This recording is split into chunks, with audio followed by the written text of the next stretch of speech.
अपने वादे के अनुसार अमेरिकी राष्ट्रपति डोनाल्ड ट्रंप और रूस के राष्ट्रपति व्लादिमीर पुतिन अगले शुक्रवार को अलास्का में मुलाकात करेंगे। इस बैठक में यूक्रेन जंग के भविष्य पर चर्चा होनी है। ट्रंप ने 15 अगस्त को होने वाली इस बैठक की घोषणा अपने social media platform truth social पर की थी।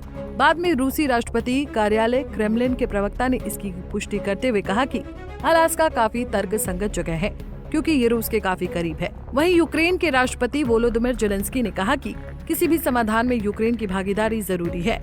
उन्होंने कहा कि वो स्थायी शांति के लिए सभी साझेदारों के साथ काम करने के लिए तैयार है। बैठक की घोषणा से कुछ ही घंटे पहले ट्रंप ने संकेत दिया था कि जंग समाप्त करने के लिए यूक्रेन को कुछ इलाकों से हाथ धोना पड़ सकता है। बता दें, रूस यूक्रेन जंग फरवरी 2022 में शुरू हुई थी।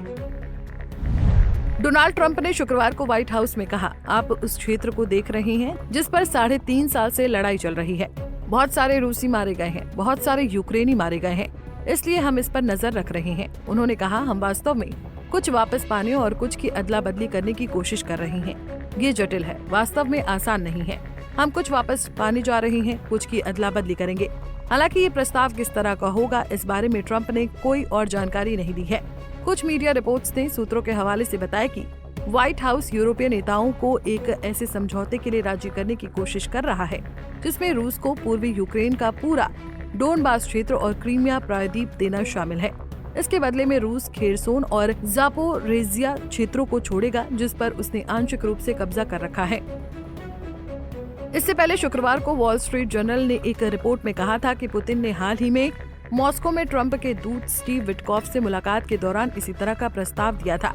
ये अभी तक स्पष्ट नहीं है कि यूक्रेन और यूरोपीय सहयोगी ऐसे सौदे को मानेंगे या नहीं, क्योंकि जेलेंस्की और पुतिन के बीच शांति की शर्तों पर अब भी बड़ा मतभेद है। जेलेंस्की पहले भी किसी भी क्षेत्रीय रियायत की शर्त को खारिज कर चुके हैं। शनिवार को टेलीग्राम पर जारी एक बयान में यूक्रेन के राष्ट्रपति ने एक बार फिर दोहराया है, यूक्रेन के क्षेत्रीय मुद्दे का जवाब पहले से ही यूक्रेन के संविधान में है, कोई इसकी अनदेखी नहीं कर सकता। यूक्रेनी अपनी जमीन कब्जा करने वालों को नहीं देंगे। उन्होंने कहा कि जो भी समाधान हमारे खिलाफ है, जो भी समाधान यूक्रेन को शामिल किए बिना है, वो शांति के खिलाफ समाधान है। हालांकि जेलेंस्की का कहना था कि शांति की पेशकश करने वाले वास्तविक समाधान के लिए उनका देश तैयार है।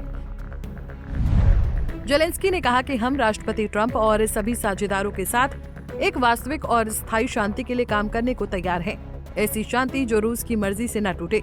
व्हाइट हाउस के एक वरिष्ठ अधिकारी ने बताया कि होने वाली बैठक की योजना लचीली है और ये भी संभव है कि जेलेंस्की किसी न किसी रूप में इसमें शामिल हो। यूक्रेन के खिलाफ अपने सैन्य अभियान में रूस निर्णायक सफलता हासिल करने में नाकाम रहा है, लेकिन वो अभी यूक्रेन के लगभग 20% क्षेत्र पर कब्जा किए हुए है। वहीं यूक्रेनी हमले भी रूसी सेनाओं को पीछे ढकेलने में नाकाम रहे हैं। यूक्रेन और रूस के बीच इस्तांबुल में हुई 3 दौर की सीधी बातचीत जंग को खत्म करने के करीब नहीं ला पाई और शांति के लिए रूस की सैन्य और राजनीतिक शर्तों को यूक्रेन और उसके सहयोगी यूक्रेन के वास्तविक आत्मसमर्पण के रूप में देखते हैं। रूस की मांगों में यूक्रेन का तटस्थ राज्य बनना, अपनी सेना में बड़ी पैमाने पर कटौती करना और नाटो में शामिल होने की महत्वाकांक्षा छोड़ना शामिल है। साथ ही रूस पर लगाए गए पश्चिमी प्रतिबंधों को हटाना भी इन शर्तों का हिस्सा है। रूस ये भी चाहता है कि यूक्रेन अपनी सेना को दक्षिण पूर्वी यूक्रेन के उन 4 इलाकों से हटा ले जिन पर रूस का आंशिक कब्जा है और वो अपने सैनिकों को निरस्त्र करे। हालांकि ट्रंप ने शुक्रवार को जोर देकर कहा कि अमेरिका के पास दोनों देशों के बीच एक त्रिपक्षीय शांति समझौते का मौका है। उन्होंने पत्रकारों से कहा, यूरोपीय नेता शांति देखना चाहते हैं। मेरा मानना है कि राष्ट्रपति पुतिन भी शांति देखना चाहते हैं और जेलेंस्की भी शांति देखना चाहते हैं।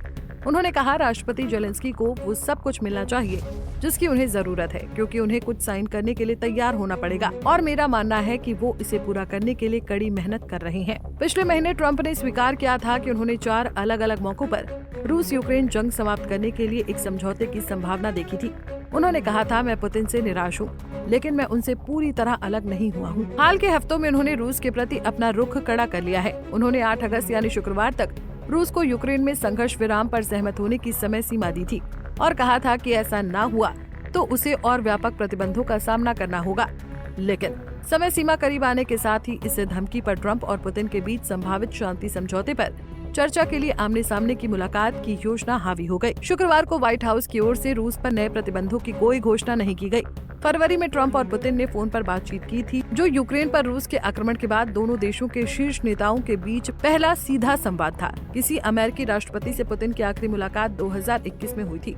जो बाइडेन और पुतिन के बीच स्विट्जरलैंड के जिनेवा में एक शिखर सम्मेलन के दौरान मुलाकात हुई। अब एक मुलाकात 15 अगस्त को होने जा रही है। Bureau report, Punjab Kesari TV. हमसे जुड़े रहने के लिए हमारे YouTube चैनल को सब्सक्राइब करें और नई वीडियो की नोटिफिकेशन के लिए बेल आइकॉन को दबाएं।